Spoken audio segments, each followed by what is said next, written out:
17 जनवरी 2026 ये वो तारीख है जो भारतीय रेलवे के इतिहास में एक सुनहरे अध्याय के आगाज के तौर पर दर्ज हो गई है।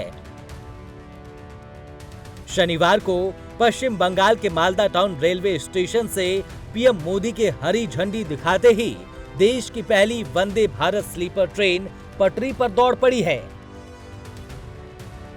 विश्व स्तरीय सुविधा, बेहतर सुरक्षा और आधुनिक यात्रा के आनंद के साथ पश्चिम बंगाल और असम के लोगों को ये सौगात देने के बाद पीएम मोदी ने जल्द ही इस खास ट्रेन के देश भर में विस्तार की घोषणा की है।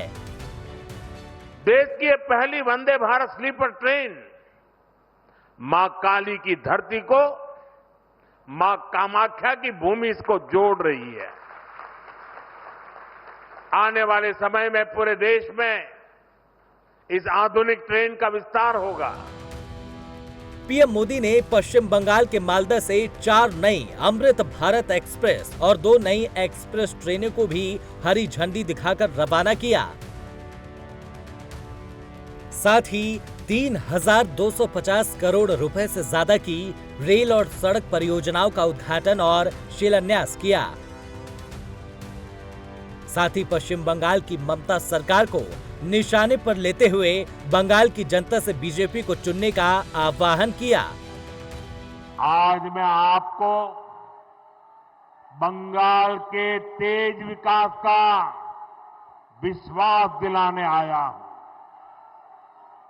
आप यहां भाजपा सरकार बनाइए, हम मालदा का, पश्चिम बंगाल का वो पुराना गौरव फिर लौटाएंगे।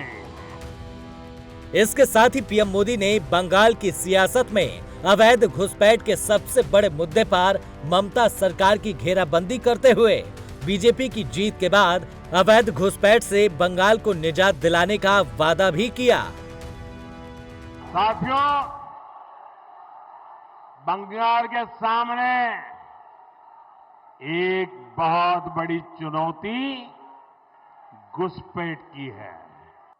घुसपैठियों की आबादी बढ़ने से बीते वर्षों में मालदा, मुर्शिदाबाद सहित पश्चिम बंगाल के अनेक क्षेत्रों में दंगे भी बढ़ने लगे हैं।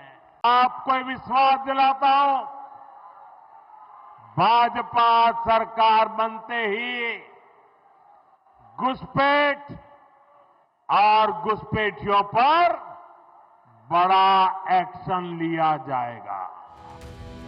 पश्चिम बंगाल में इसी साल विधानसभा चुनाव होना है। ऐसे में पीएम मोदी के इन बयानों से ये साफ हो गया है कि बंगाल की चुनावी बिसात पर ममता सरकार को घेरने के लिए अवैध घुसपैठ बीजेपी के लिए एक बड़ा मुद्दा साबित होगा। Bureau report, prime news.